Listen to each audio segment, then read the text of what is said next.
The state recently legalized the use of electric guns with a permit.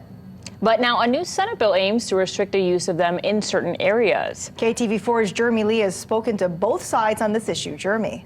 Well, electric guns and stun guns have only been legal here just under 3 weeks, and a new bill seeks to limit where they can be carried. For gun rights proponents, there hasn't even been a chance to test the new move to legalization. Those in the state Senate arguing for restrictions feel differently.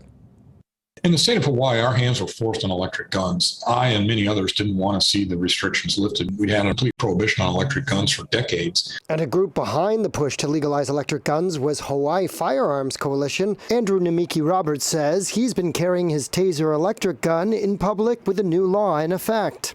But Senator Carl Rhodes introduced a new bill which would restrict carrying the weapon. Unlawful to carry or possess an electric gun in or near an airport, passenger transportation terminal, commuter operations area, state or county government building. Roberts, who has reliably challenged gun laws, says he finds the proposal vague. In or near a building. So that means that, for example, it could be 100 yards, it could be 100 feet, it could be 1,000 feet. It then comes down to a police officer's or the DA opinion about whether you're near something or not. It's almost impossible to go about your daily life without going past one of these sort of sensitive areas. You've got government buildings on every street corner, you've got bus stops, they're commuter terminals, that's where you get on and off the bus. Senator Rhodes says it's common sense not to allow electric guns inside the security perimeter at an airport, for example. So I suspect that overall a solid majority of the population of the state would support this bill. Not Roberts, who argues the bill is redundant. You can't take a gun or a taser into a courtroom or into a court building.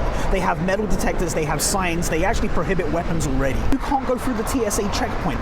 It's already illegal under the current law to carry a taser and use it for a crime. Senator Rhodes concludes the Second Amendment isn't absolute, and why make a change? Our murder rates and the use of firearms in the state have been very, very good, and you hate to mess with something that's working.